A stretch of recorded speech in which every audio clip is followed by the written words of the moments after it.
Welcome, ladies and gentlemen, back to the Valley of the Judged.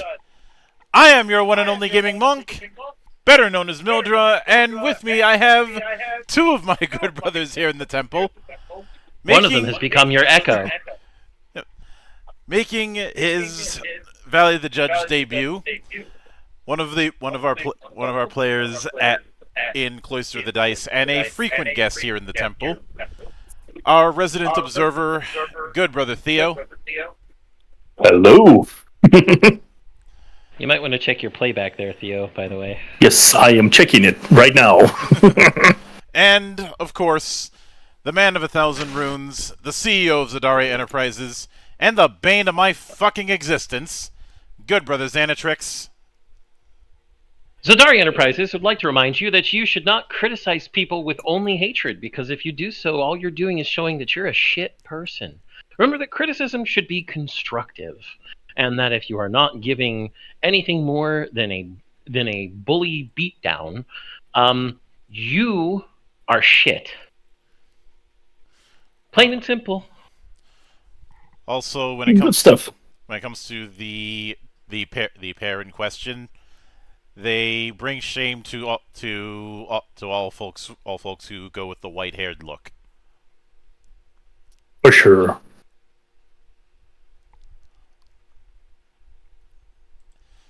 And well, if I end up being in one of those critique your models thing come September, I might watch what they have to say, if only to laugh.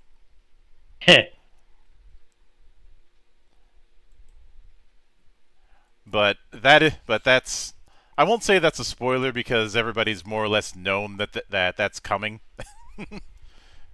probably the worst kept secret, but we are. It's a secret. I think everybody knows it's happening. It's just I haven't put up a date because I don't want to be in that crowd. Fair enough. I mean, you two know when it's going to happen, but I'm not posting it anytime soon. At least. Well, I know when it's going to happen. Mm-hmm. That's for sure. Yeah, but this is the timing was a bit fortuitous on this to bring you in, because usually the valleys are a two-man operation, and hey there's a familiar face in the chat. Yep. There's a reason I post the stuff there. Mm-hmm. So,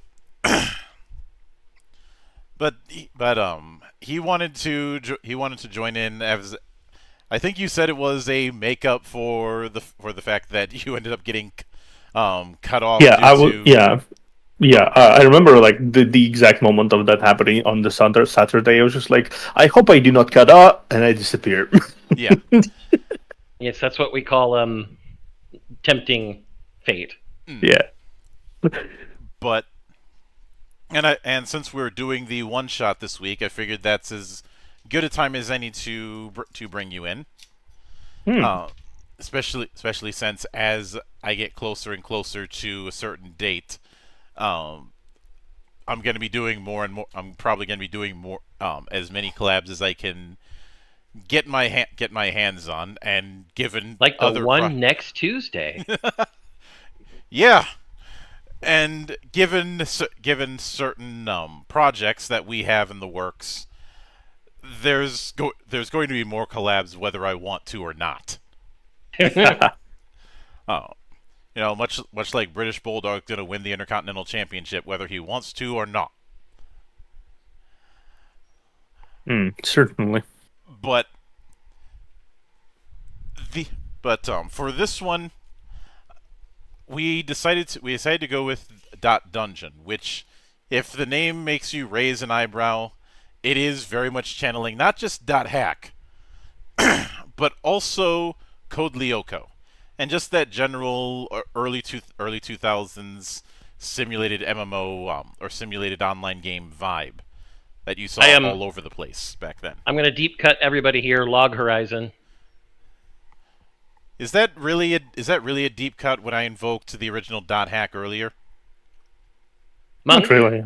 Monk, it is a deep cut because unlike Dot Hack being a multimedia thing, Log Horizon was is a light novel and has a lot of detail. So yeah, which is fuck why you. I'm going to justify it.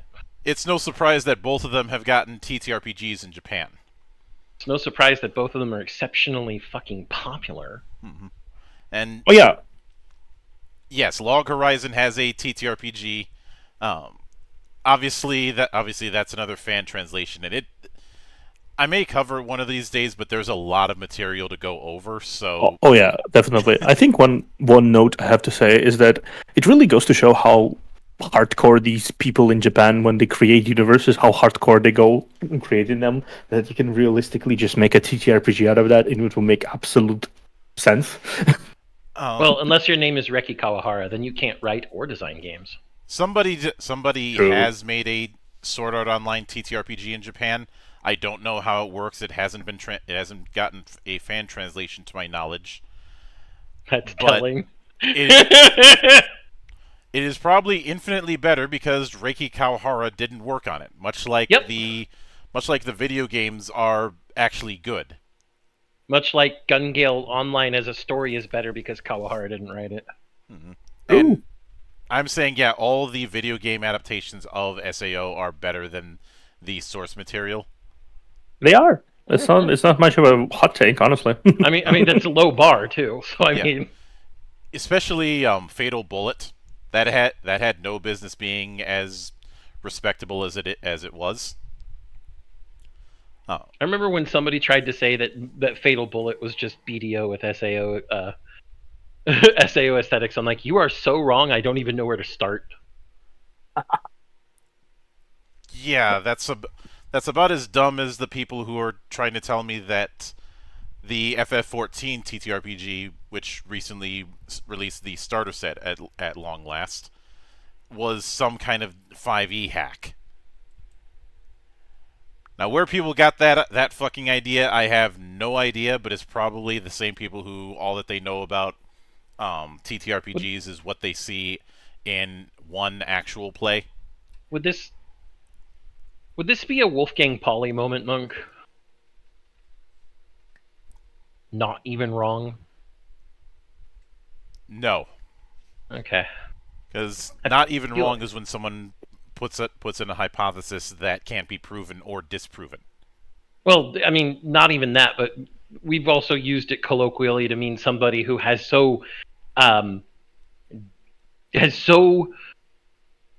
gone so deep into the disinformation and disunderstanding of something that they can't possibly be right or wrong because they don't understand the premise in the first place.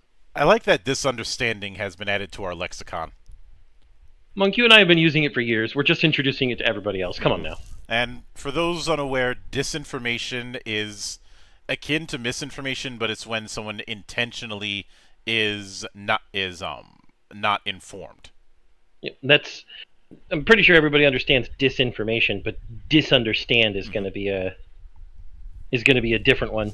Yeah. Disunderstand is when somebody deliberately avoids understanding something or chooses to accept an interpretation that doesn't fit the premise. Mm-hmm. A good thread. That's a good word. I will use it. Yeah. See, we're just introducing it to more people, Monk. That's all this is. Yeah. It's essentially Teague is just using a it fusion now, of and now Theo. It's essentially just a fusion of misunderstanding and disinformation. Yep. But the now Zen and I have talked about dot hack and that whole early MMO approach, especially since I've stated elsewhere that a lot of people who have had their hot takes on a certain edition of the world's most litigious role-playing game that we are supposed to hate, that their big criticism of it feeling too much like an MMO is coming from people who have no idea how MMOs work. Even if they claim that they've played World of Warcraft for 9 years or something, like, good for you, you played one game.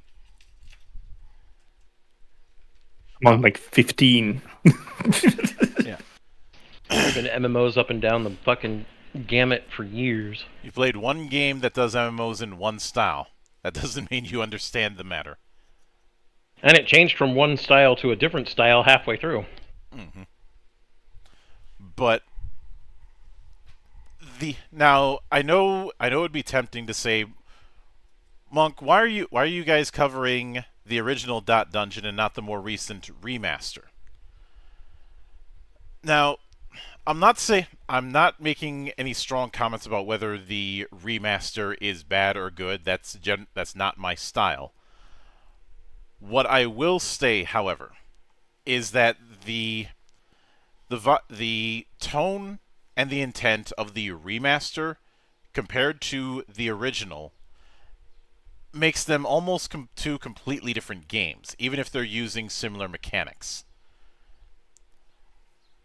Dot Dungeon has a very slideshow-like presentation on its pages, and is doing a general vibe that is significantly more colorful, whereas the remaster feels like it's trying to channel a little bit of Mork Borg, which there's nothing wrong with, but a remaster channeling a completely different energy as well as a completely different visual style that's trying to emulate the guides on GameFAQs, it's too much of a whiplash for me. That and the tone of exploring dead MMOs. And there's a lot of mention of dead MMOs, as in MMOs that are still extant but nobody's on them anymore. Mm-hmm. And due to some of the other effects on the itch page for the remastered version, it's not just dead MMOs. It feels like it's trying to tread upon the whole dead MMOs as creepypasta settings vibe, and that's just way different from what Dot Dungeon, the original, does. Mm-hmm. So I don't get into edition wars because I find them to be cringeworthy. This is just a case of what I was more interested in covering was the original and not the remaster. There's also the fact that the remaster has a much higher page count. It's at 124 pages as opposed to the very light 74 that we have here. That being said, I do have to dock points in the fact that the PDF, and I grabbed the most recent version on itch just to make sure I'm not talking out of my ass, does not have bookmarks or an index. Yep, we always get on the case of creators when they don't include ease of navigation and information retrieval in these documents, because there's a lot of information in them. I did notice one thing is that indeed the parts, the pages are not clickable. A lot of the usual PNGs are made specifically to include a lot of those clickable parts, especially at the start. PNGs? Don't you mean PDF? Not PDF, yeah, PDF. Sorry, brain fart. PDFs usually PDF hyperlinking isn't common. It's becoming more common nowadays, but it also involves a lot of finagling about and understanding how to do it. And for a lot of people who are making PDFs, they don't have that knowledge. So lacking hyperlinks is not something I'm going to besmirch anybody for. True. The lack of an Just index, just a note. yeah, the lack of index and bookmarks, that I'm going to throw shade on.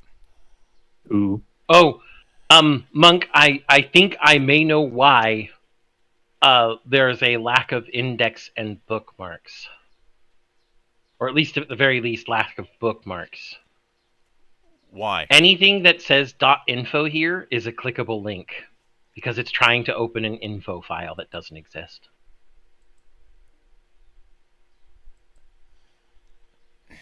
I guess that's still a bit of a stretch, but we're going to start with welcome.txt. So, Zan, I'll let you take that.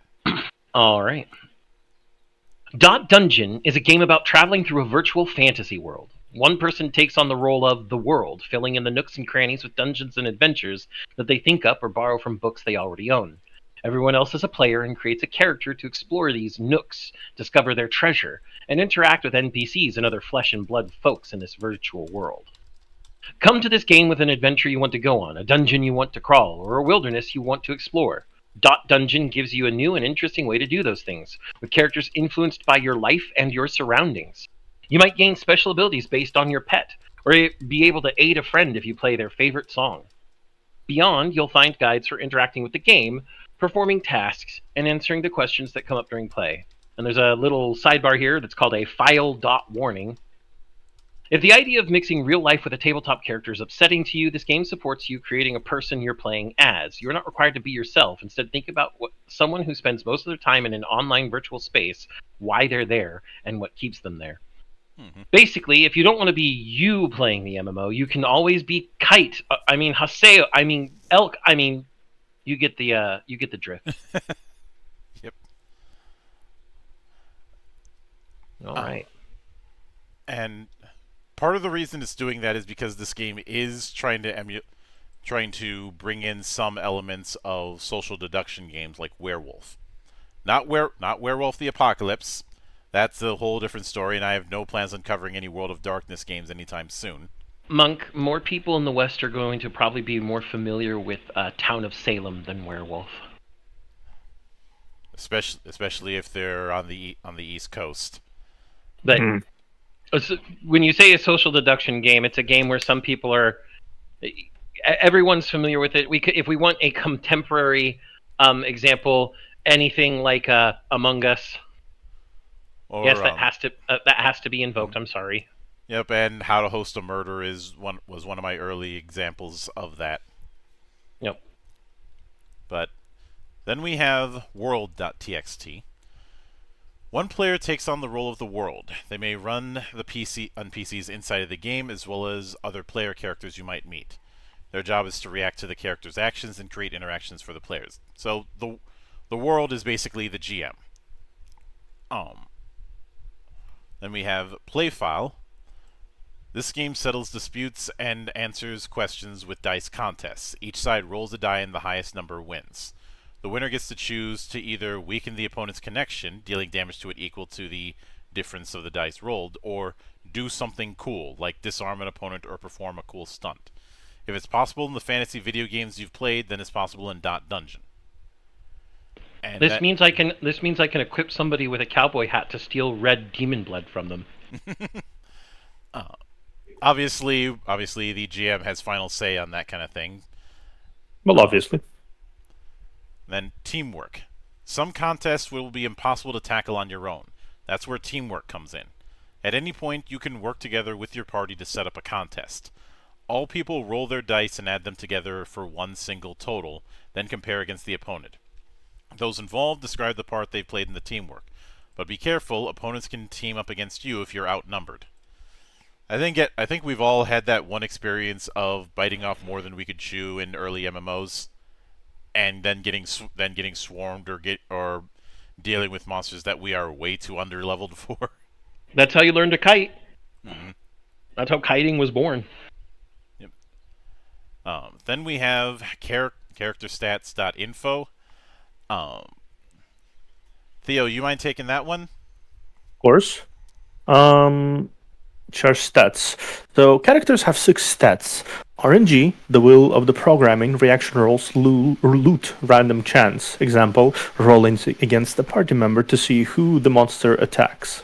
Meta, your knowledge of the game world itself. Example, rolling to see if you know the location of a certain NPC. System, your skill over the game, fighting, climbing, exploring, exploding, etc. Example, rolling to hack and slash some bandits. Tilt, your ability to keep calm in situations that might be defeating. Example, rolling after taking a massive L so you don't rage quit. Charm, your ability to invoke real-world presence in a virtual space. Example, rolling to increase pay on a small-time bounty. Perception, your physical senses and their usefulness in the virtual space. Example, rolling to see if you hear some spicy takes in the local tavern. Assign a different die to each of your 6 stats from the standard set of polyhedral dice. D4, D6, D8, D10, D12, and D20. The larger the die, the better you are at the stat. Honestly, that's pretty... I would say that's pretty normal. It does invoke several other TTRPGs in my mind that utilize similar systems of assigning dice that are increasingly larger rather than one bonuses to an already existing dice. I would say it gives a decent amount of relevance to the actual strong suits to someone who has, say, D4 in system. Let's say we have an example of a character who has D4 in system. Let's call him, I don't know, John.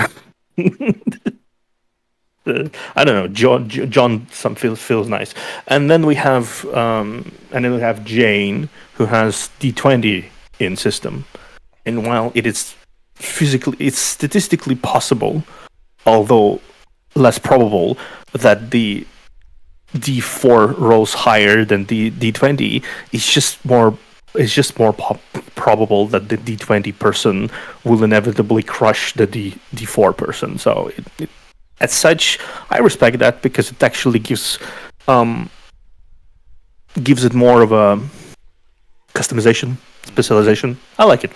Yeah. This also means that no matter what, you're gonna have to make some painful choices and what you're gonna prioritize. And that sort of choice and consequence isn't far removed from the risk reward that Zan and I try to encourage. Risk versus reward is some of the best. Okay, let me phrase this properly. Hold on, I don't want to paint with too broad a brush here. When it comes to mechanics that make you feel like your decisions are impactful both to you and to the course of gameplay, are generally the best mechanics that we see. Generally, risk versus reward is a broad category of choices you have to make that are going to be immensely impactful in most cases, and you're going to feel, whether you succeed or if you fail, that impact is widespread. And so that's why we tend to encourage risk versus reward, because as a mechanical umbrella, it tends to encourage a lot of interesting player behaviors. You don't tend to see a lot of conservatism when risk versus reward is so present. Yeah. I know I don't mean political conservatism. I mean people turtling.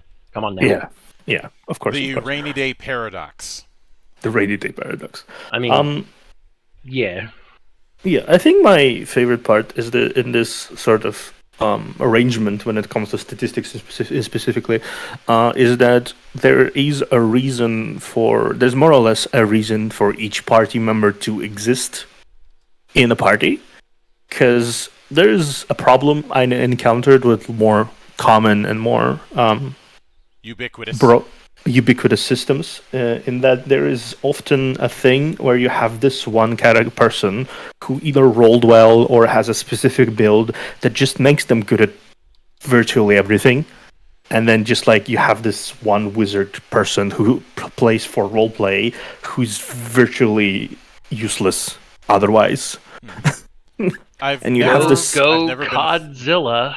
I've never been a fan of the idea of intentionally gimping yourself in terms of your ability to contribute at the table in the name of roleplay. And anyone who says that with "I'm just playing my character" is full of shit. Well, yeah, of Those- course. I mean, it's just like it's also when it comes to RNGs itself. Like sometimes you just get fucked over by stuff. It happens, especially in games like 5e. And it's just like I feel like this kind of system where you assign a dice per stat, and you have something that your core functions, your D12, D10, and D20. Those three stats are going to be your core function in each character that are going to be created, especially if you're going to create them in a session 0, for example. Each of them will have its own focus that will allow the party to be more rounded up and allow each character to shine in specific situations, which I like because everyone gets a spot. Yeah, nice. Yep. I see what Bill posted. The guy who plays for roleplay, Bill. There's nothing wrong with playing for roleplay, and I'm certainly not saying that you have to be optimized. But if I'm more referring to the people who intentionally make essentially gimped setups, because at the end of the day, you are still putting a ball in shape. Yeah, at the end of the day, even if someone wants to argue that it's for roleplay purposes, you are still putting an anchor around everyone else's neck. It's the equivalent of in a CRPG, having one character who has to constantly be under-leveled.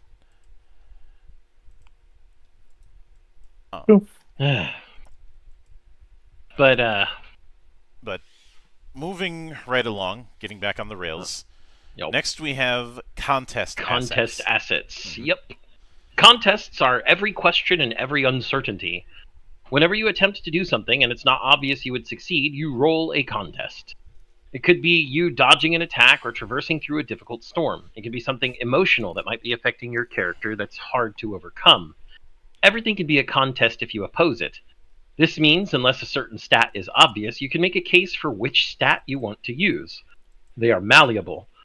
If the case is made and makes sense to the world and the rest of the players, there's a misspelling there. It's supposed to be players. Then it shall be. Then failure.info. Losing a contest doesn't mean that you failed to accomplish the task. The most important thing to the game is how it happened, how long it took, and what it made you feel. Sure, losing a sword fight might mean your character has to respawn, but losing a contest against a settlement while you search for information doesn't mean you failed to find the information. It could mean that it took you a lot longer than expected, or that you were sidetracked and found something else instead. The only thing losing a contest means for sure is that your time in the game is winding down. This is measured by the connection. Yep. They're essentially going into fail forward. Yeah. I mean, there's some cases where fail forward doesn't work. Like they said, if you're killed, you got you got to respawn. Yeah, I think fail forward is a very specific thing that is surprisingly hard to grasp for a lot of people I know. When they constantly search for like what happened next, what happens next. Well, you still do this, right? But it takes you time. Like what? And I look at that as a consequence of more ubiquitous games not making it treating the role as a pass or fail affair. Yeah. Also, Bill asks, is Dot Dungeon named with a programming joke in mind? No, it's named with the same naming convention as the Dot Hack video games. It's very clear that the primary inspiration, though not the only one, for Dot Dungeon is the Dot Hack video games and the idea of a virtual world in which you inhabit. Mm-hmm.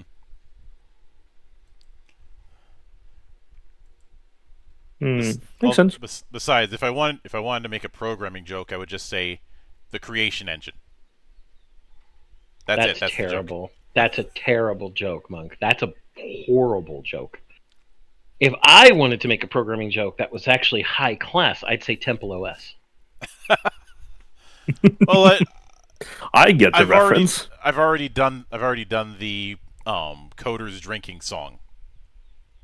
Yeah, but Temple OS is, I think, an even better one than that. It's pretty highbrow. You have to be a denizen of the internet to really understand that joke. Mm-hmm. But remember, 99 little bugs in the code, 99 bugs in the code. You take one down, you patch it around, 287 bugs in the code. Yep. Bill says, I was thinking Dungeon as a CSS class. I love cascading style sheets because I used to have to do all that manually in HTML back in the day. So CSS is great. But no, this is definitely a reference to the .hack series of multimedia. Yeah. Then we have connection. This is your connection to the game, the bond you share with these people in this time. It is inevitable that it will come to an end someday. The group measures this with a D100, two D10s, one is a tens digit, ... When you fail a contest, the difference between the dice can be subtracted from the group's total connection. That kind of thing I'm a little bit iffy about. I'm not a big fan. I've mentioned this earlier, but I've never been a big fan of those countdown mechanics. And what I mean by that is mechanics where it's either counting up or counting down, and when it reaches a certain threshold, the story ends. I suppose a big example of this would be something like, say, Humanity in Vampire, or to a certain extent the empathy score in Cyberpunk. Monk, Definitely. Monk, I we'll get to it in a second, but there's a way to restore connection. So all right, so in that case, I slightly take it back. Yeah, I think my basic problem with a lot of the time mechanics is that they are often too wishy-washy. They're not as fully defined of what happens after, and it's there always runs a risk of it being incredibly unsatisfying. When yeah, I see what you're both saying. I like this idea as esoteric as it is. Mm-hmm. That the idea of you. Your fail state is not, oh, you were killed in the game and have to respawn, or oh, you couldn't complete whatever quest or etc. It's, hey, you just stopped playing the game. Now discuss the reason why. Mm-hmm. Yeah, but then we get to do something cool. Winning a contest means that you overcame a struggle, however big or small, and now have the upper hand. Opponents have connection just as you do, and lowering it to 0 can remove them from the game. But when you succeed in a contest, you can choose to perform a stunt, like disarming an opponent or convincing an ally to keep moving through a blizzard, instead of lowering the connection of your opponent. This is a moment for the spotlight to shine on you. And then, lastly on that page, we have Respawn. Certain contests may result in a character needing to respawn, and there is nothing inherently punishing about this. It's something that punctuates a particularly dangerous physical task, or wastes more of the party's time, but ultimately does not add anything mechanically to losing. The loss of connection is what's important. Use respawning as comedic breaks, dramatic losses, or quick escapes from scenes that are coming to an end. At least I have chicken. At least you have chicken.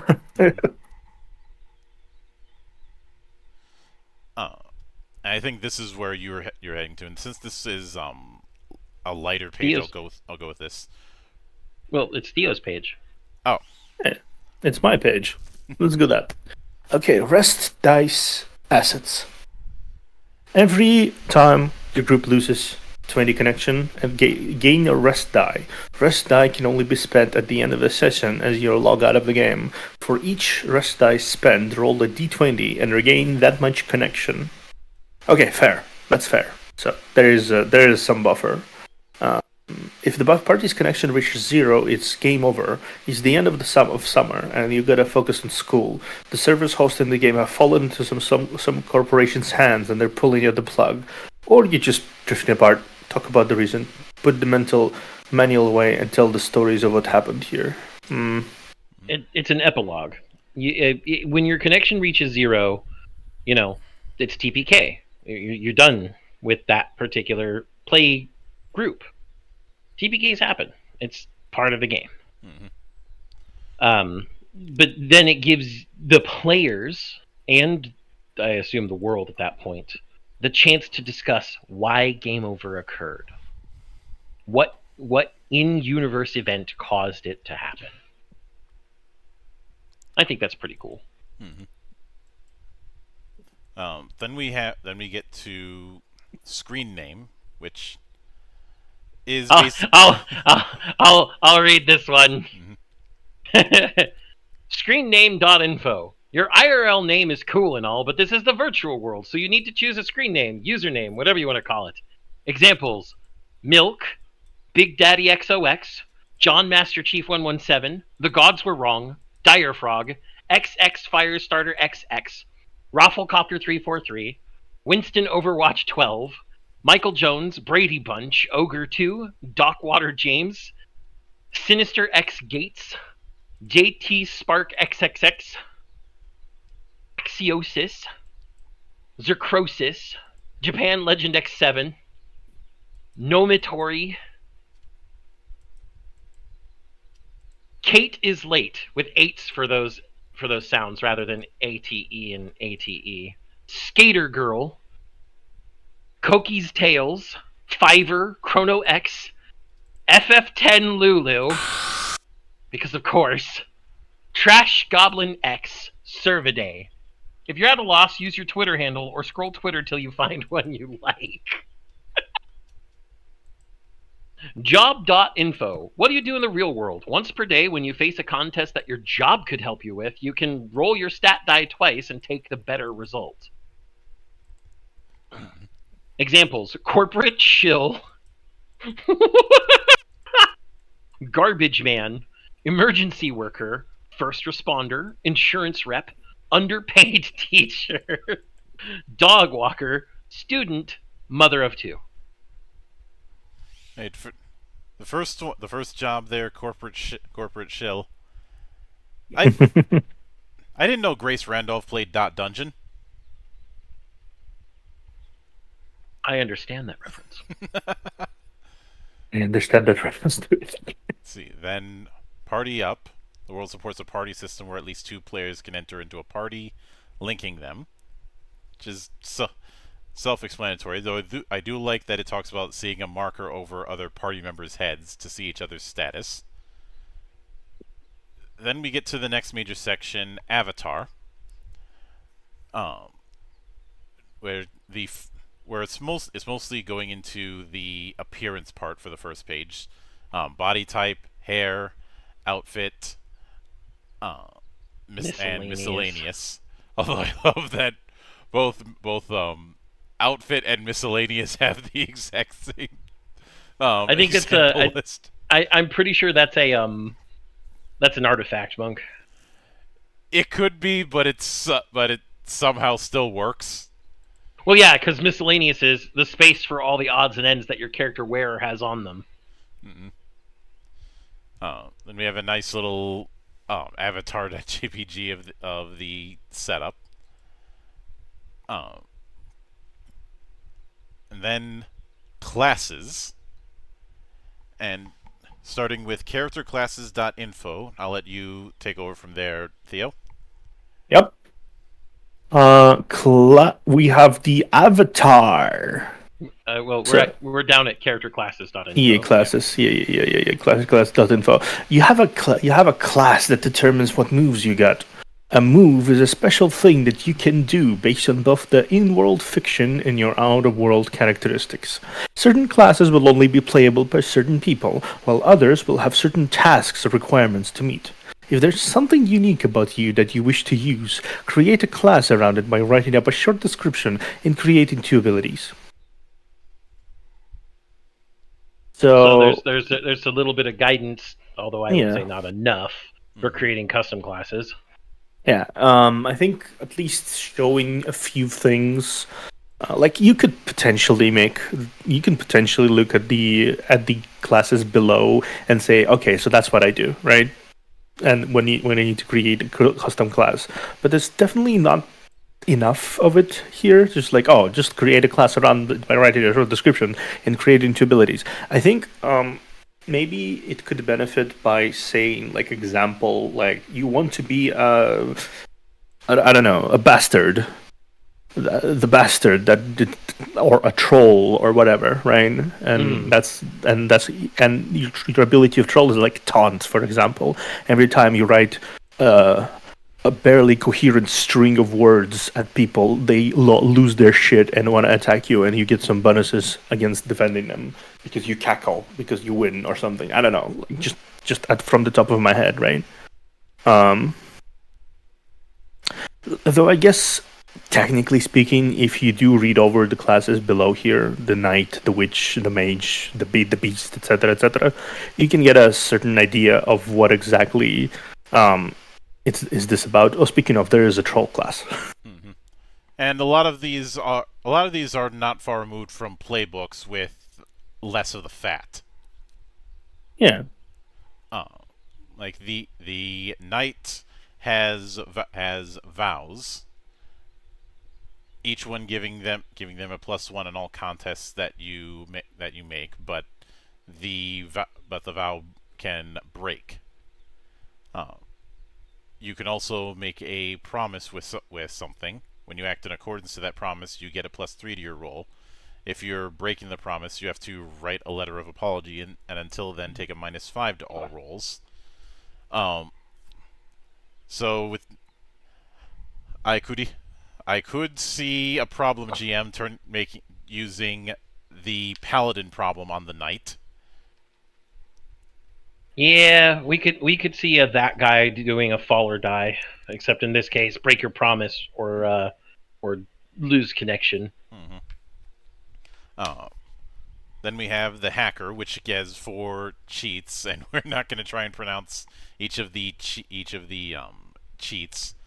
But what I do love is the once per session ability they have, where they can change one word of its title and have it function a different way. Example, changing a sword to a shield, changing a ring of flight to a ring of invisibility.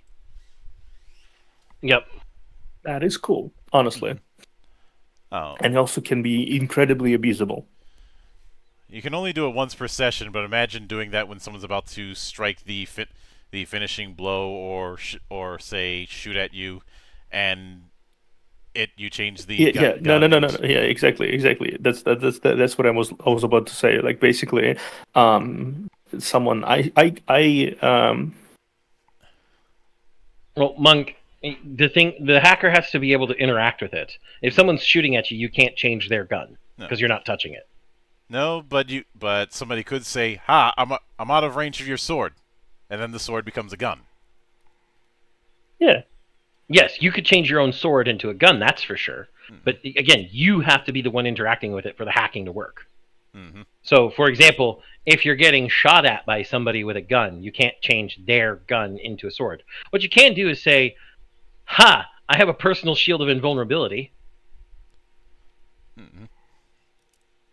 You know, it would be especially ironic if it would be like a cursed item that's called Shield of Vulnerability, and you're just like, "Ah, fuck you! It's Shield of Invulnerability now." Yep. Then the Beast, for those who played Druid one too many times in WoW. No, the Beast is furries, Monk. It's just furries. It's just furries. Yep. You can take the form of your pet once per day, and commune with nature. So, fucking hippies. It's just furries, Monk. And the mage, who basically a wizard. Yep, a wizard. Studies magic and ancient magic. A wizard. No. I love the ancientmagics.info. You can read the ancient language of the game, but you cannot speak it, and you know better than to write it. If you do so without a fairy present, a dragon will surely come. You know the ancient language of the game. Sorry, I don't speak Dutch. And the witch, which is definitely definitely channeling that kind of witch. A witch doctor? Can I just say that being a VTuber has spoiled my brain forever. So when you said if you do it without a fairy present, a dragon will surely come. I know what you were thinking. You can stop right there, Theo. Yeah, I literally almost said, no, you don't have a bard around. Don't do that.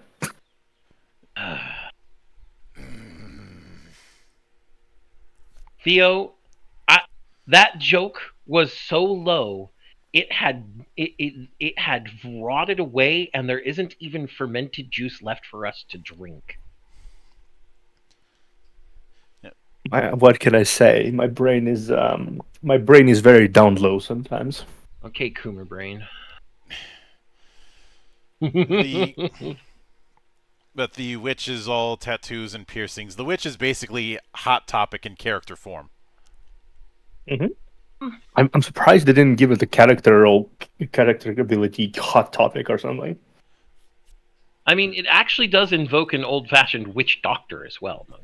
Yeah, kind of does, yeah. It does, but in fact, I would almost say that this is Hot Topic voodoo. I'm Hot not voodoo. wrong. So I didn't know Hot Topic had a branch had a branch in St. Thomas. Hot Topic has branches everywhere, Monk. Who? Let's see. Then the leader.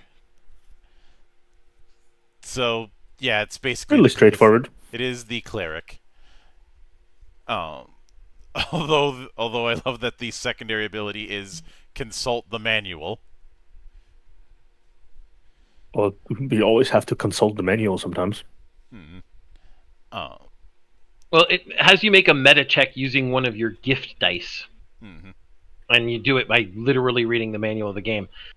The leader gets RTFM, everybody. Read the fucking manual. Let's see. The fucking manual. The artist. It's the bard. Yep, it's the bard. No, it's outright the bard. Mm-hmm. And remember, folks, not all bards play instruments. I am going to read out the whole of the troll because I have to. I mean, it's my destiny, or in other words, my density. You are equal parts rage and naivety, fueled by the loss of connection into a state of super strength, which is only matched by your ability to confound. That's a sentence I never thought I'd say. Rage.exe. Whenever the party would gain a rest die, you can choose to go into a rage, growing 3 times your size. While in rage, you roll a D100 for any and all physical-related contests, and lose half as much connection for all contests. The effect ends when you are no longer facing any opposition. So basically, if during a contest, your party has lost 20 connection, which is what happens when you would get a rest die, you can then rage and start rolling D100s at assholes. And then, what? ? .info. Whenever you make an exaggerated false statement in front of an NPC, they are obligated to correct you in a way that makes them feel superior. May also work on players depending on how good of a troll you are. For example, you say that the sky is red and they will laugh, slap their knee, and correct you. But also, if you say, the king of the sunken castle is known for his mighty sword, the NPC might say, no, you fool, the king of the sunken castle has magic that reads your mind. Everyone knows that. It's a way to troll information out of people. Honestly, fair. It's something I do all the time.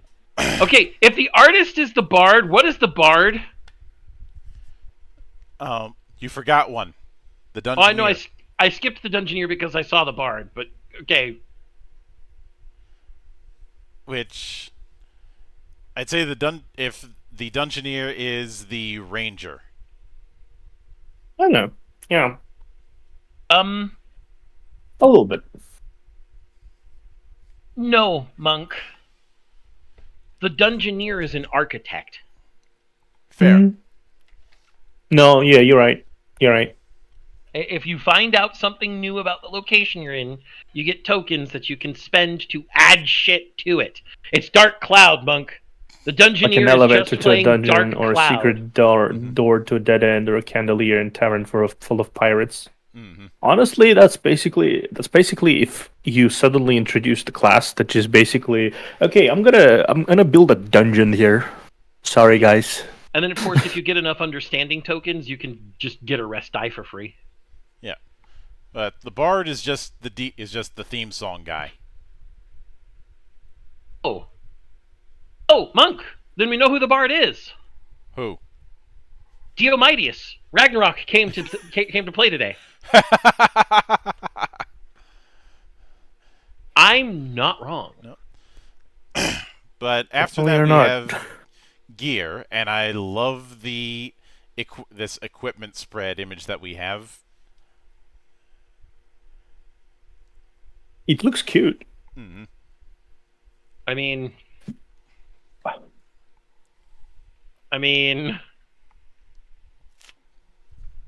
some of these things, we know what they are. You are indeed mean. Mm-hmm. But with gear, we start with dot RAM. This is your inventory. Every piece of your body has an inventory slot. Body, back, hands, feet, and head. Plus, you have a backpack that can hold 5 things inside. If you're carrying more than your inventory can hold, the party takes double damage from your failed contests. And you have gold.startup, which is you start the game with 5 gold, and equipment.info. Since Dot Dungeon uses contests, weapons don't deal a variety of damages. They always deal the difference between your roll and your opponent's.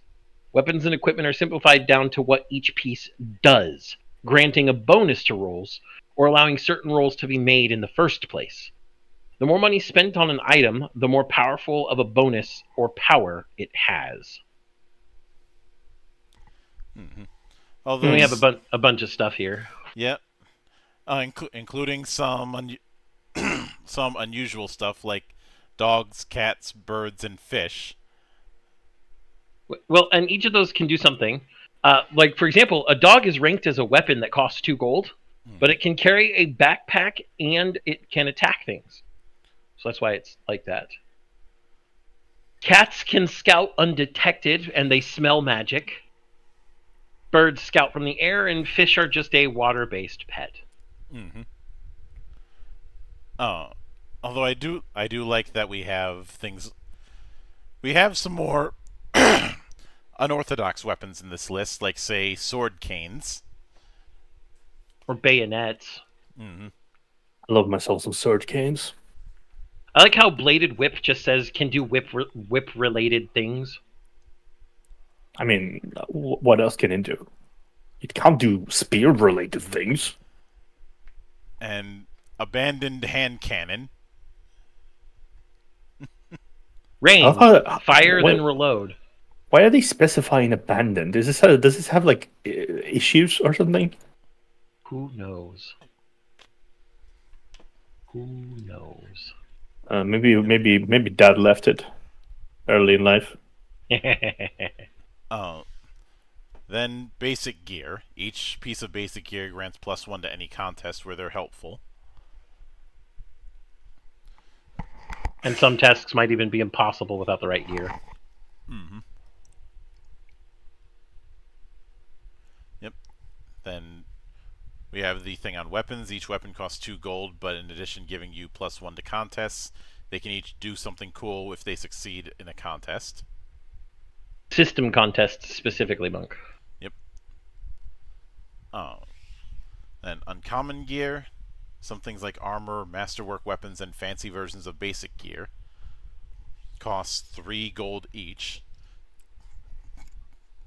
And you need to succeed in a meta contest against the shop or the area to even find something like this.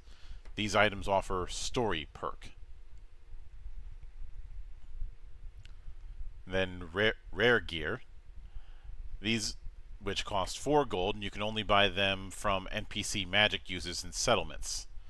Careful though, these weirdos like to give you dangerous quests before they'll willingly sell anything to you.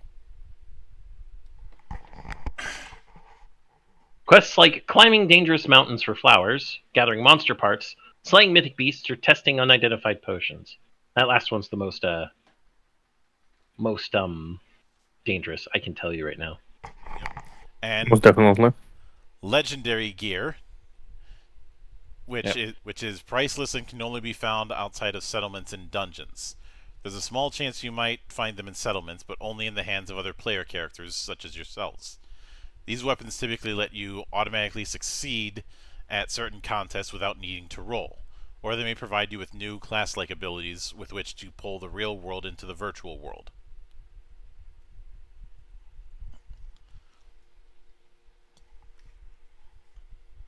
Uh, Scapegoat. I like Scapegoat. It's a shield of connection from connection damage, but only for as much gold as you pumped into it. Interesting. Oh, Kind of like it. Imagine if you have a lot of money and you don't really care about the money, you just kind of pump it up full of gold, and it's just like, hey, how about that? Fuck all of you. I like the idea that a falling star if you catch a falling star and trade it for your heart, you can get one wish. The wish must be possible within the game.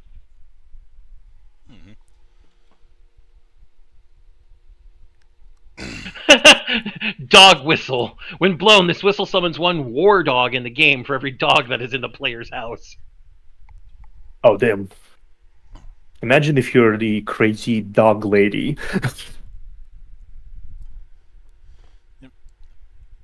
with this whistle, I summon my 101 Dalmatians.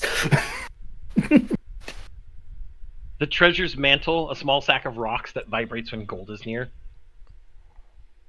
Black cat of the lake, a simple black cat with a number on its back equal to the number of lives it has left. When found, it has lives equal to the number of cell phones on the gaming table. That's cute. Oh, hey, Icarus's wings are here. Wax wings. Winter's cloak. If you wear this cloak during the standard winter months in real life, then your character can walk on water, creating little lily pads of ice where they step. Cute. Tyrantosaurus. If you charge into a dangerous situation alone, your movement becomes unstoppable, allowing you to crash through walls. It's a Leroy Jenkins into the Juggernaut. Yep. Is the Leroy Juggernaut? A time spinner. With the alien the player may step away from the table to get a snack or take a break, and nothing can affect the character. They are displaced from the time and space within the game until hurts. I don't think a time spinner would be necessary for the table I'd run at, but that's still funny. It is funny. Vampire Fangs. These strange teeth allow you to drain connection from sleeping targets without a contest roll. You drain an amount of connection equal to the number of red objects that are around you, the player. Oh, interesting. Well, that's good for me. So many of my dice are red in one color or another. Oh yeah, it's just like I just imagine you playing that with the Vampire Fangs, and it was just like, show me the picture of how many red things there are, and you show that just entire room is red, everything is red, your pillow is red. You see, I know how Monk would rule that. He says since everything is one color, it all counts as just one object. Probably, yeah. Oh. No, I'm right. Trust me, I know. Although Monk and I think this way very well. Fair enough. I still have those ugly ass dice. See, that's why I'd just be like, well, here's all of the tokens I have out. They're all red, and here's the 400 red dice I have. You will now give me 700 connection. We're never running out, people. This game never ends. Never ends. I still have those ugly ass red and white dice that I got from the Exalted board games. That sounds interesting.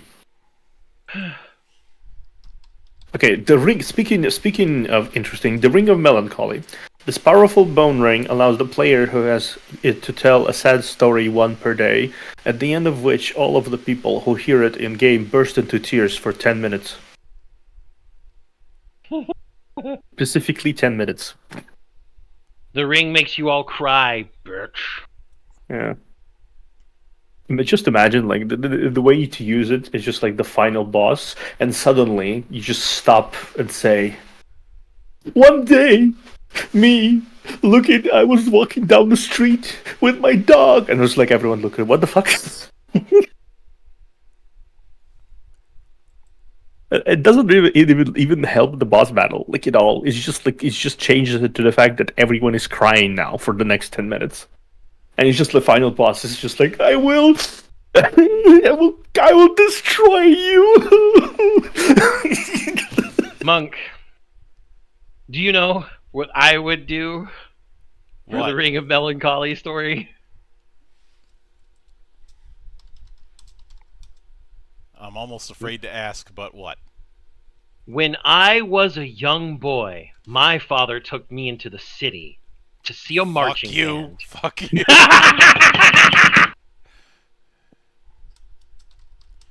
I love the immediate, just the decisive "fuck you." I knew what he was doing,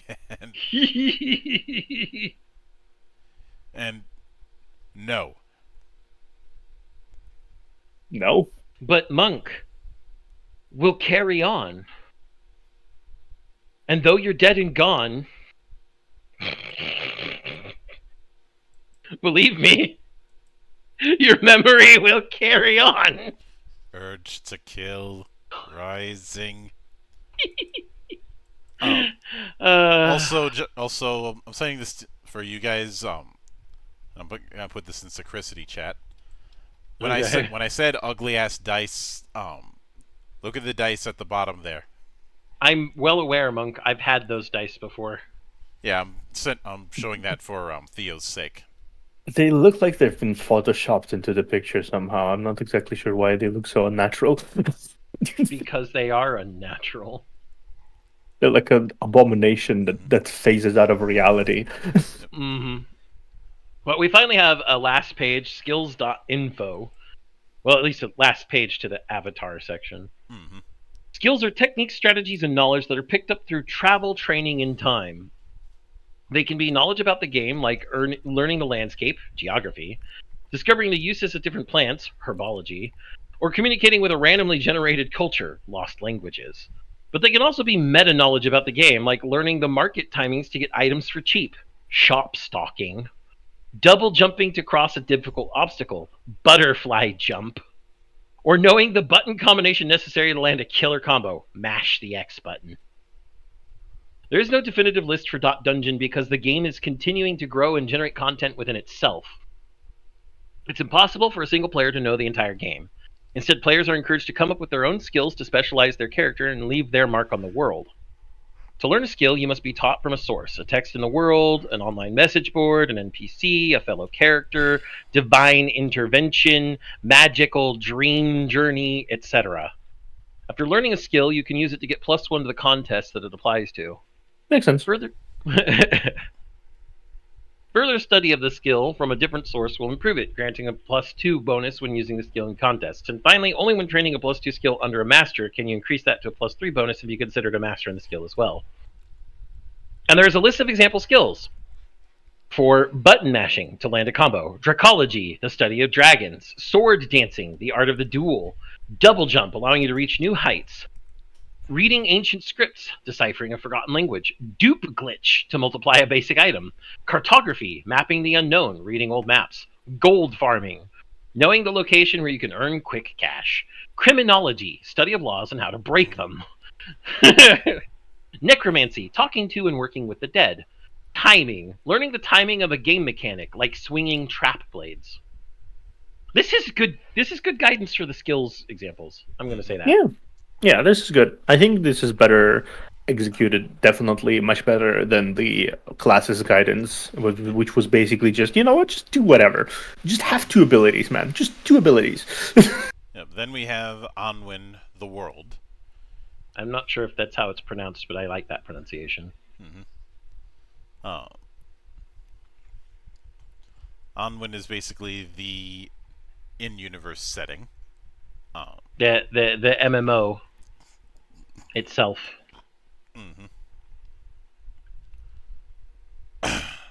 Just like how in .hack it was called The World. Mm-hmm. And let's see. Onwin contains the entire virtual gaming space. It's shaped like a 20-sided die, made up of 20 distinct faces, and it's special because every book on your shelf or PDF or on your drive can be fed into and read by .dungeon, converting it into a face or adventure file to be played by .dungeon characters. Think of this game as a unified, simple system to put all your favorite setting materials together and explore them. Wait a minute, is this trying to be universalist all of a sudden?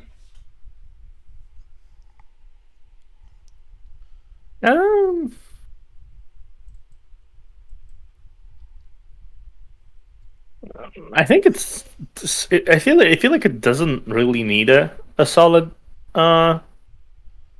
how do I say it? A solid setting, really. Yeah.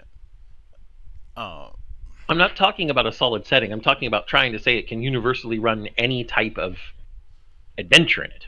Oh, yeah, that, yeah.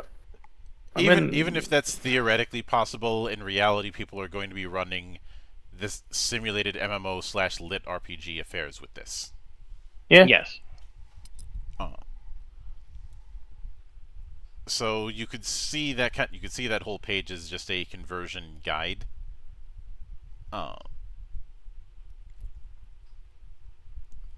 But as I said, the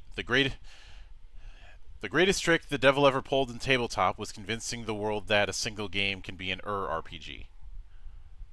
Omni RPG. Then we have do something cool, which we've kind of gone into.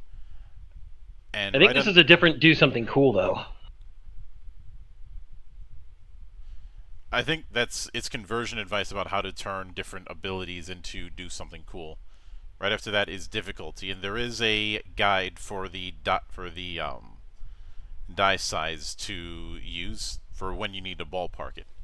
D4 if the challenge is super easy and shouldn't be a problem. D6 if it's a typical challenge, medium level of difficulty. D8 it's a challenge you could lose if you're unprepared. D10 if it's a solid challenge even when you are prepared. D12 if it's a tough challenge for most people. And D20 if you have no idea who will win regardless of preparation. Fairly vague though. I mean, it does say it's a vague guide, that it's not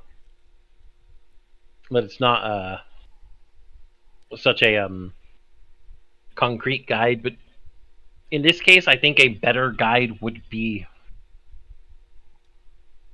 necessary. Mm-hmm. The opponent guide list, I think that one's a little bit more vague.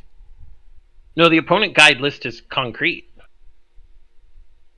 for judging an enemy's difficulty. I'm guessing that if there is a bestiary or enemy building section to the book, it'll tell us what the difference between minion, easy, medium, hard, heroic, and legendary are. Let's see, and then we have information guides. I do like that D20 is headache inducing.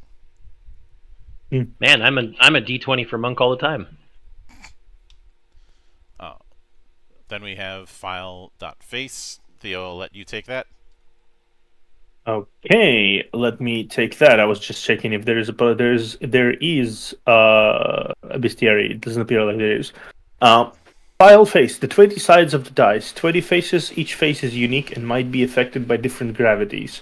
Magics, cultures, economies, and dangers. This is where you plug in your own adventures, or pre-owned adventures that you want to run. Following a few pages will help you make your own, as well as tie them all together to create your own Anun. Onwin was the pronunciation he used. Okay, fair enough. Anwin. Example face, painted garden, RNG, meta, system, tilt, charm, perception, red hill, RNG meta. Settlements.info. Towns, villages, cities. Each phase has at least one. Settlements have the same stats as the player character does, and are assigned dice in the same way. Exploring the settlement requires each PC to state that what they want, rolling the appropriate stat contest, and spending an hour of time. Success means they find what they want. Failure means they waste time wandering the city. I guess having each settlement be its own character It's kind of interesting. And Interesting. this idea of the world as a D20, I've seen something close to this in Break. Now, I'm gonna be honest. I wouldn't use it. Yeah. See, and then we have a thing on on settlements, as Yeah. well as the three things rule. Every settlement, village, town, and city has three things the players can discover about them. They are common knowledge, something you can learn by being observant; history, something that must be discovered through search or questioning; and secrets, something hidden that requires specific circumstances to uncover. And we also have a suggested name list with a 2d20 roll, uh, as well as a Black a random settlement quest generator. Black red metal, death, lost, undead, corpse, forgotten, cursed, ashy, painted, ringed, old moon, patchwork, scrap, colossal, industrial. Actually, let me just curiosity roll d20. I mean, I'm gonna roll 2 20s. with the way this is set up, it should have been they should have added an extra d20 so you can do the keyword gimmick from .hack. Ooh. Okay, so my city is apparently Forgotten Tower. Doesn't sound like a city. It's a settlement, though. Oh, well, a settlement, yeah. It's just a tower. It's just a tower. It doesn't have like a population. It's just one fucking hobo living in there. One fucking What? hobo. I've rolled his quest. Rats in the basement. Really a were-rat thief guild. Oh no. Then we have a thing on NPCs, including a big ass name list. Obviously not exhaustive. Then princess. Every settlement has a princess and a knight. Two players who accomplish all the quests the settlement has to offer and have been given special titles. They both know the three things about the settlement and are granted special treatment while there. Remember these three things while deciding what they do. 1. Their self-esteem is linked to how well the settlement is doing. 2. They spend 90% of their gaming time together. 3. They treat the NPCs of their settlement as if they were real people. Monk, who are they referencing there?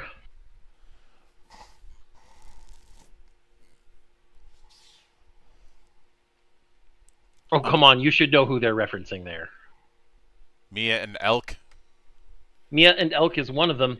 Kite and Black Rose is another. Yeah. Yeah. They're also kind of referencing infinite dendrogram in some way. Infinite Dendrogram is a lot different. No, I mean like in terms of like they treat the NPCs of the settlements as if they were real people. That's the thing that the main character of Infinite Dendrogram eventually comes to.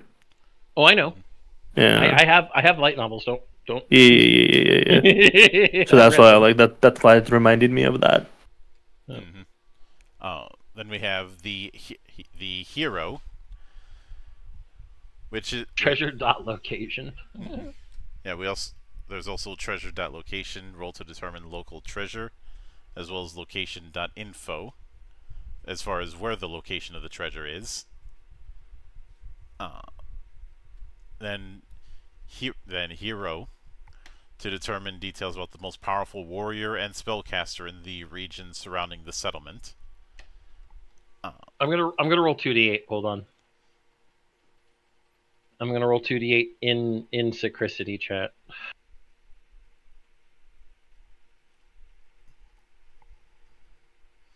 One for warrior and one for spellcaster. Yep, a 2. So the warrior is a gladiator, and a 5. The spellcaster is a plague doctor. Okay, mine is 7.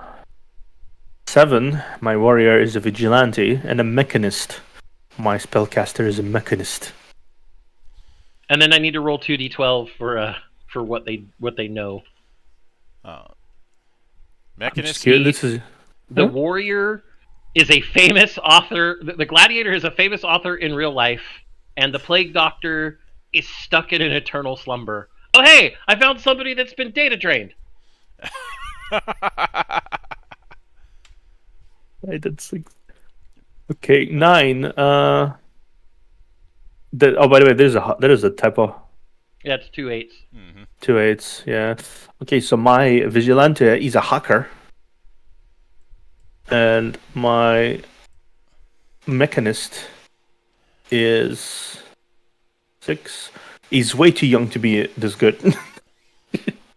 Fun. Let's see, and then quest generator. The following is a Mad Lib style sentence meant to generate random ideas for quests that NPCs might talk about. Use these as sparks for ideas. There is a person/object that will do a thing. Number. Adjective, item for reward. Why am I thinking of my character is an adjective, noun, who verbs? Because the cipher system is stuck in our brains, Monk. Yes.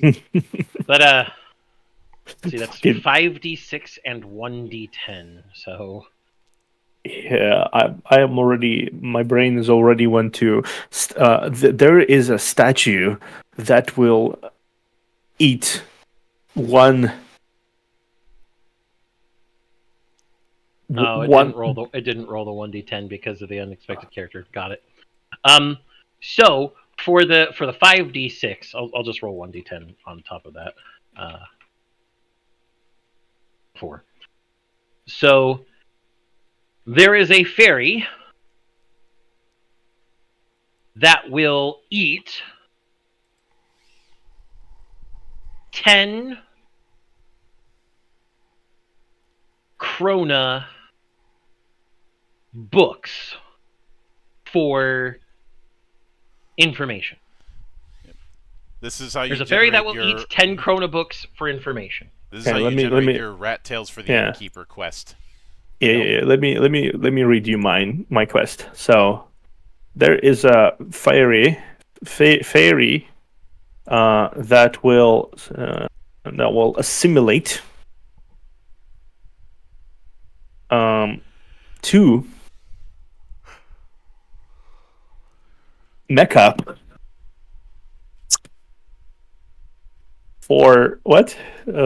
For no, of mecha 2 mecha flowers Okay, 2 mecha flowers for what? for information. Okay, a fairy that will assimilate 2 mecha flowers for information. Yes. Mecha flowers. That's just like a Gundam Rose. No, I mean, if you've ever played any Horizon Zero Dawn, there were the actual mechanical flowers you could find as a collectible. I was going to use either that or Elreka 7.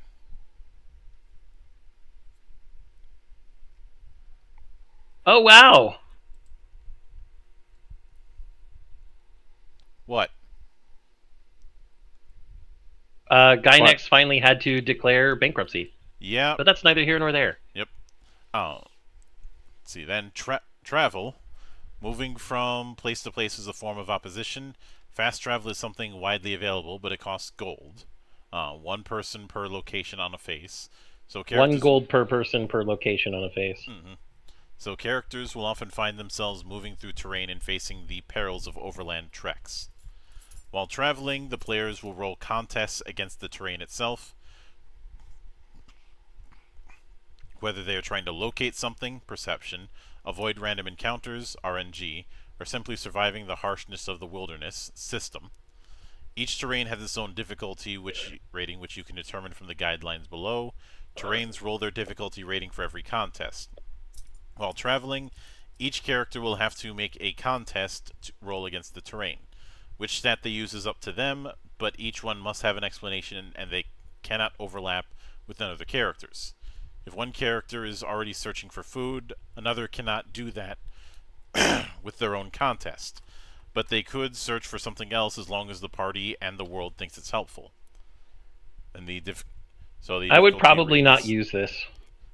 Plain D4, Oasis D4, Steppe D6, Hill D8, Marsh D10, Butte D10, Butte. Swamp D12, Tundra D12, Canyon D20, Plateau D20, Desert D20 plus 5, Mountain D20 plus 5. These ratings don't make sense. They kind of don't. I feel like I would. Plain, hill, and plateau should all be D4s. To be honest, steppes, Yeah. marshes, swamps maybe should be D6 or D20. Yeah. Swamp, depending on the heaviness of the swamp, it should maybe be occasionally D12 because some swamps are fucking pain in the ass to traverse. Yeah. Tundra should not be D12. It's not as hard to traverse. Definitely not. Well, no, tundra's worse to traverse. Tundra should be up with the D20 plus 5s because tundras are basically just cold deserts. It depends. But then again, if you have the equipment, I feel like there should be a system here. Is that if you have a certain equipment, for example, if you go into Mountain a tundra, climbing gear. yeah, if you go into a tundra, for example, and you have like an ice slide thing, one of those long carriages, but like on ice for ice, it should significantly lower the difficulty of the terrain because you came in prepared. I like I said, I personally wouldn't use this system. And the reason I wouldn't use this system is because this game is supposed to be trying to emulate a virtual. It's supposed to emulate an MMO. Yeah, too finicky. It's too finicky.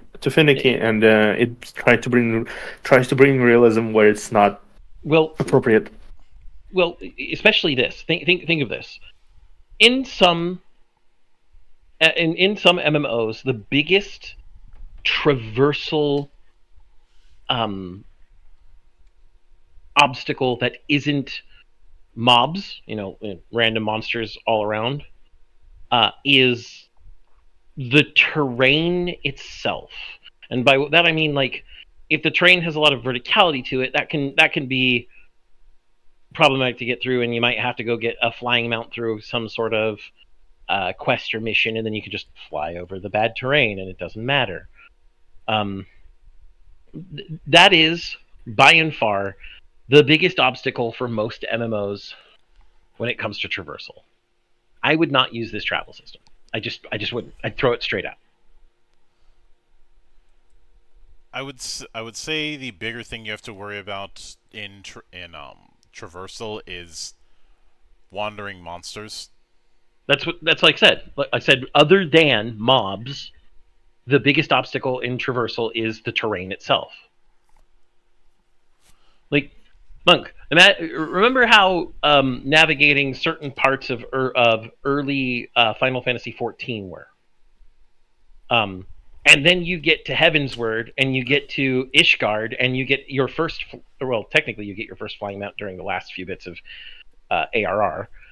And all of a sudden, all that traversal issue that you had prior, gone.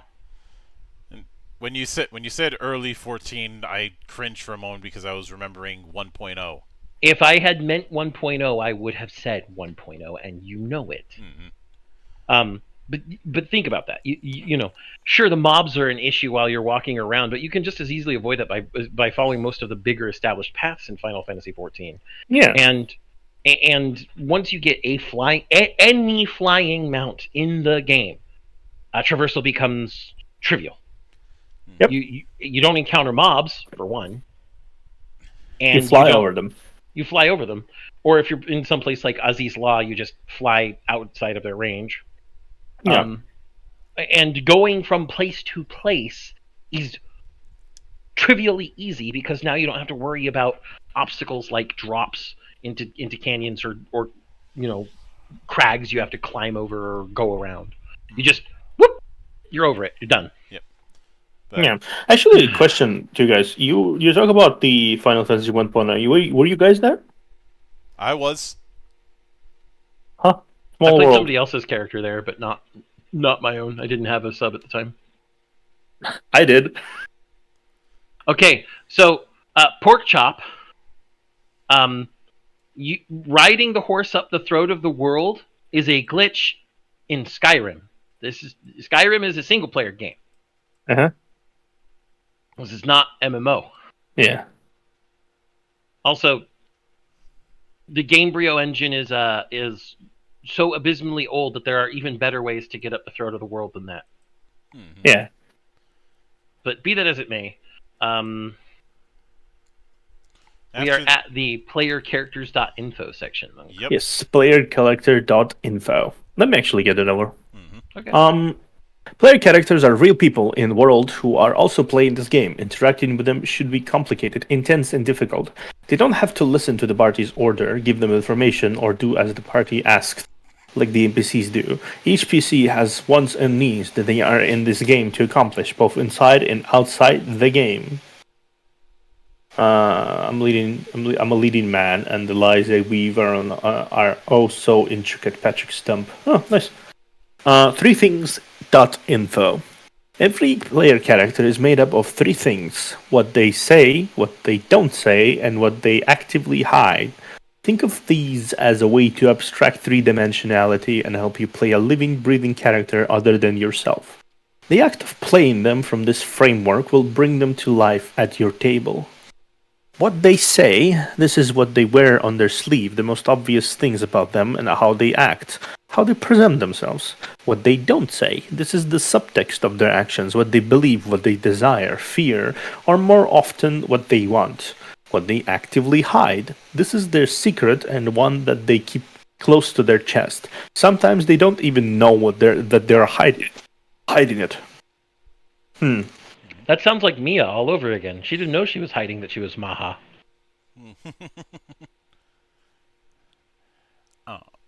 Then we have reason, i.e. the reason someone would want to escape into the fantasy world. They're not inherently tragic, but they are revealing.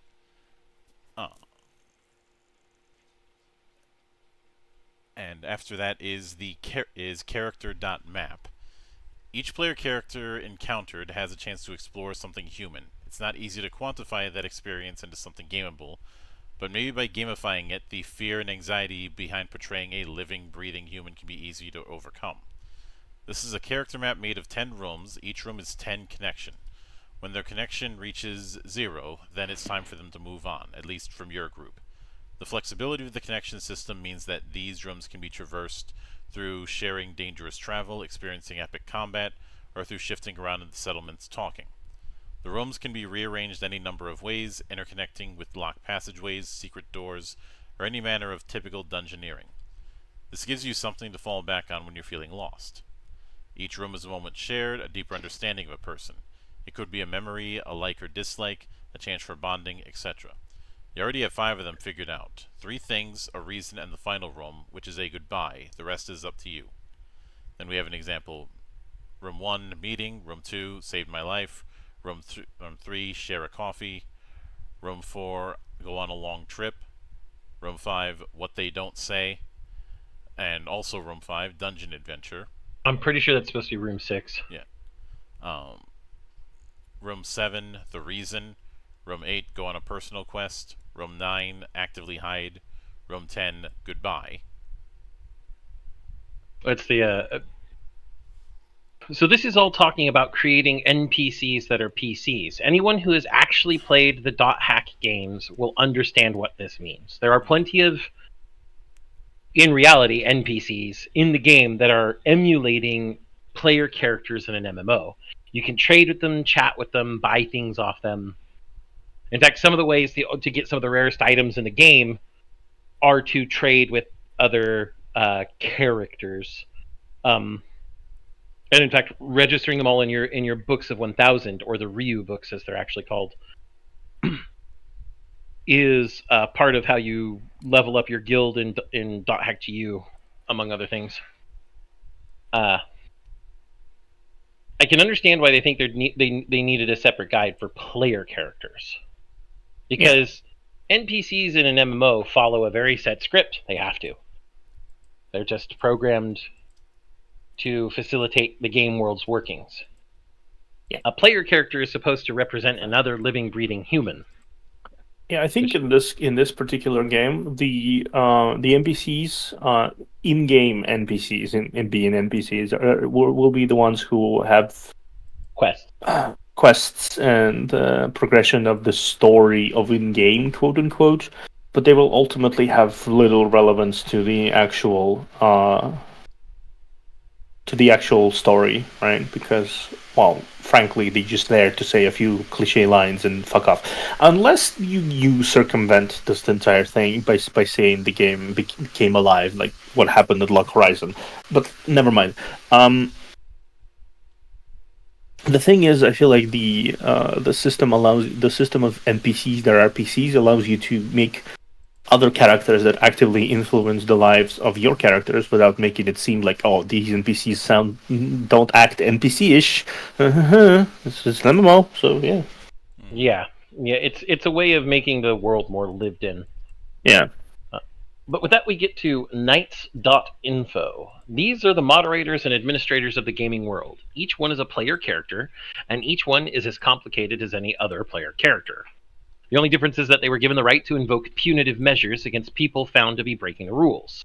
Some of the tools at their disposal: silencing, mute a character for 24 hours, prison, lock a character in an in-game jail for 24 hours, temporary ban, log a character out for 48 hours, ban, logs a character out permanently but can be fought, permaban, logs a character out permanently.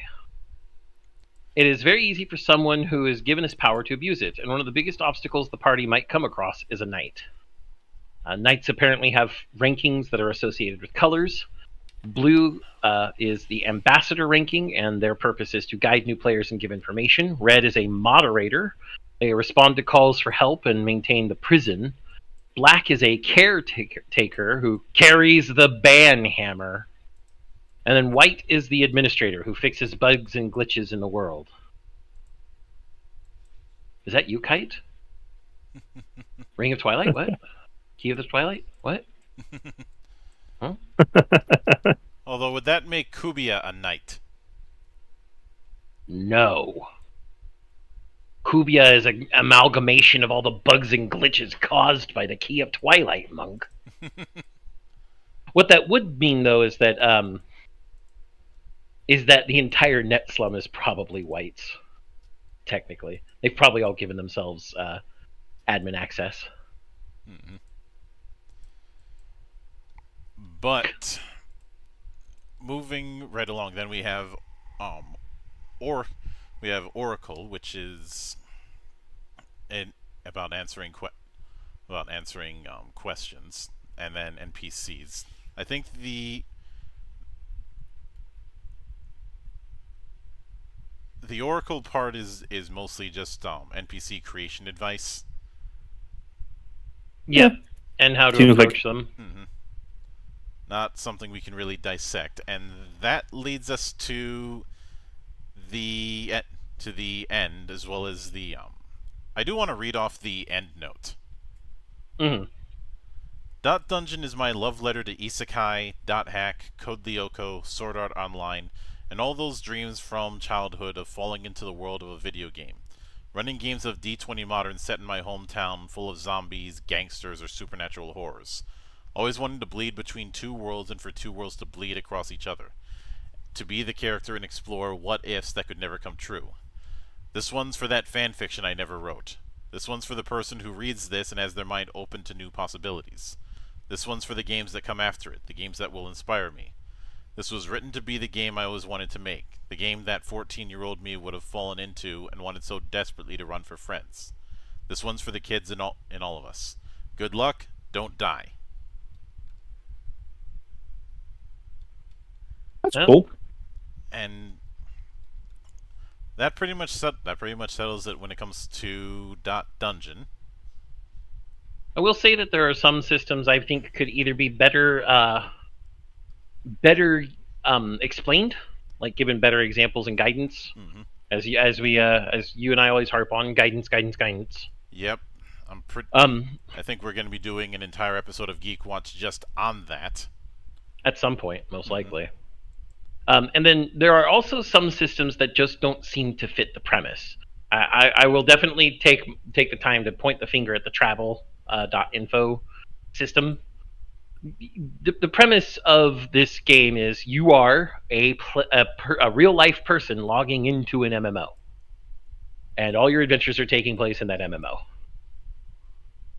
And in MMOs, travel is, while like I said, The biggest obstacle other than mobs is the terrain itself.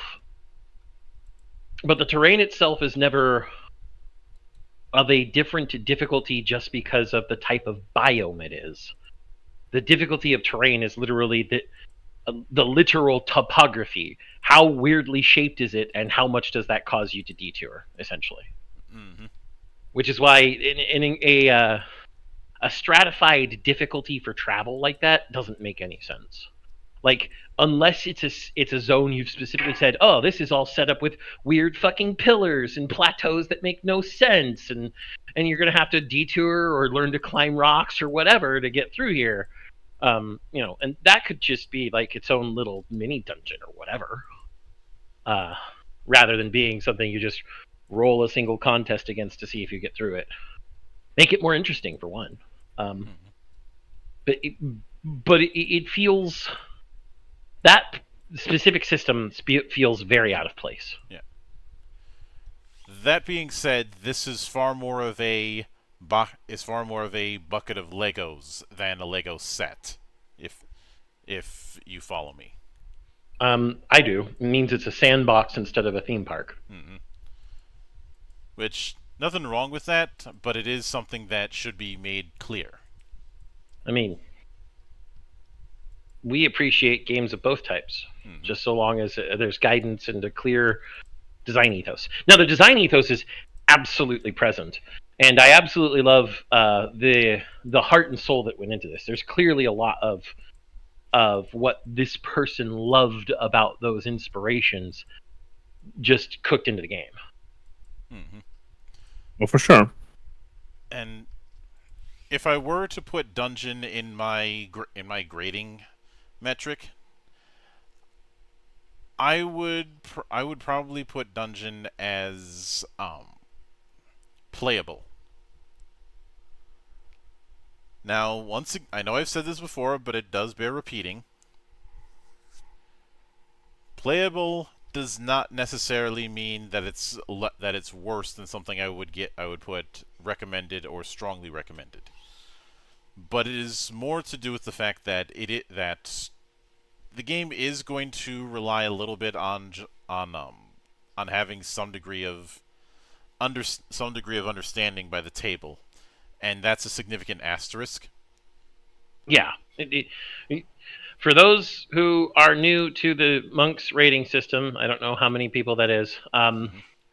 Each level has to do with how many caveats he would have to give in a recommendation if he were writing out a full recommendation. When it comes to the difference between strongly recommended and recommended, it's really strongly recommended is there's either no caveats or the caveats are well, statistically insignificant. Mm-hmm. Yeah. And recommended, there might be a caveat, but it's a caveat that most people will be able to overcome. At playable, there's some caveats. Like, I think the degree of understanding the table would have to have is probably a little bit in the source inspirations. With this one, people would have to understand, .hack, or at least the premises behind .hack. There's also the fact that the GM is going to have to do at least a little bit of work of making the world. I will admit that the world creation that we have here is a little bit better than, say, Fabula. I knew you were going to bring up Fabula Ultima. Yeah, I would. As someone who studied both games, I would say you're right. There is a certain there is a template to be used if in case you really want to. Like with the 20-sided dice for whatever, for characters or for the world or whatever. If you really want to do that, you can potentially do that. Right? Nobody stops you. You have a framework you can work within if you don't want to build from the ground up. Yeah, exactly. But still, I really do feel like that this game functions the best when you put in the effort to recreate some really cool TTRPG or not TTRPG, MMO from your imagination, and just have the characters be there, because I feel like a lot of the a lot of people really underestimate the sentimental value of playing the game for years and years and years. Especially in a TTRPG setting, because that's how most of the sekais are being born. Honestly, I would say. Yeah. Like I feel like the Overlord. No matter how I don't like it, right? I do see a lot of the how does it? I do see a lot of the character development in that people relate to Momonga as a character in that sense that he spent half of his life in the goddamn game, and was the only thing that brought light to his world. All of these characters, all of these guildmates, and now he just sits there and waits for it to just be done. I don't even imagine how one would feel when in that situation. Well, spoilers for a novel, for the light novel volume that already came out with this information, which was years ago, so embargo's over. The reason he spends all his time on Yggdrasil, from the moment it started to the moment it ended, all like 11 years, is the world that Momonga lives in is a version of Earth where pollution has gotten so bad people have to basically live in bubble cities. And if you go outside, you have to wear masks and stuff. Yeah, I know that. It's very dystopian and very corporate and very polluted and very it's super super dark and super distorted. So that was his source of happiness. But still, even if we take not normal life, right? Even if we take normal life, normal world. Imagine Momonga was a normal world and was just a salaryman that was suffering on a shitty job, right? That still would undermine the impact of just sitting there 11 years later at his PC and just counting seconds until the game that brought life to his life just ends. Yeah. That being said, I do, much like with what we did with Convictor Drive, I do have to note that somebody who's going in thinking that they're going to be replicating some of the mechanics from their favorite MMOs, this is not that kind of game. Not unless you house rule the thing to hell. Yeah, at which definitely. At which point you're not even house ruling anymore. You're a backseat designer. You're not trying to recreate the mechanics of a game. You're trying to recreate the feel. Mm-hmm. Yeah.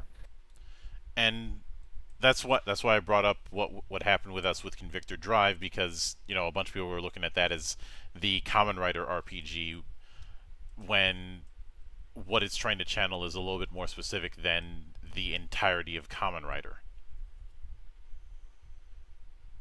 We said it was closest to Faiz, didn't we? Faiz, as well as the space, as well as at least design-wise, the Space Sheriff trilogy of Metal Heroes. But even closer to that, Iron Man, which was one of the inspirations that was stated by the designer. Yeah. And the reason I did that thing about the greatest trick the devil ever pulled is because not every game is going to be for every playstyle or table or whatnot, and that's something that needs to be acknowledged. Yeah. Not every game is for everyone, but there is a game for anyone. You just have to find it. Yep. But because of the fact that no matter what, when you're dealing with a game that is that level of agnosticism, the GM is going to have to do a little bit extra legwork. I know that there's support zines for .dungeon. Yeah. But I think it's called the Lobby Trouble, is what it was called. Yeah. But my general rule when it comes to core books still applies, so those zines don't matter for the purposes of my assessment. However, it's still good of us to note that those resources do exist. Mm-hmm. Yeah, just so people are aware of that. And the fact that the GM is going to have to do a little bit extra legwork, even if it's just a small amount more than some other games, that is still something that has to be accounted for in my assessment. It's for that reason that I give this the grade of playable. Which, Or contrary to popular belief, is not my lowest grade. It's actually the no, the middle lowest grade is avoid. Yeah. And I've only given maybe 3 games a void in the last 9 years. Mm, Out of the hundreds of games that I've covered over the years, the fact that only 3 have gotten that is... I feel like there's just there's no really there's really little amount of systems that you look at and go, I would never play it in ever. No, it's just like there are systems that you say like, it's just not my cup of tea, right? I do realize there's people, but there's no real system that I have watched, at least in my many years of playing TTRPGs, that would say solidly that no party I ever known, no person I ever known would ever try this, because there's a system for pretty much every person out there. Yeah, hence the tailor analogy I use with my work. Yeah. But with that said, I think that's going to do it for this particular episode of the Valley of the Judged. Zan and I will be back continuing our look through the disciplines from Gubat Banwa, starting next week. And of course, I will be doing a couple interviews over the weekend. Those ones will not be live streamed. One with somebody new and one with somebody not. And of course, if you're a Kamen Rider fan, you owe it to yourself to catch Geek Watch this Sunday. And this won't be the last time in the next few days that there's VTuber collaboration on this channel. I can guarantee you that, especially with the schedule, which, as usual, I will be posting next week's schedule tomorrow. So keep an eye out for that. But until then, on behalf of the good brothers present and not present, my name is Mildra. I am your gaming monk. Stay fucking frosty, everybody.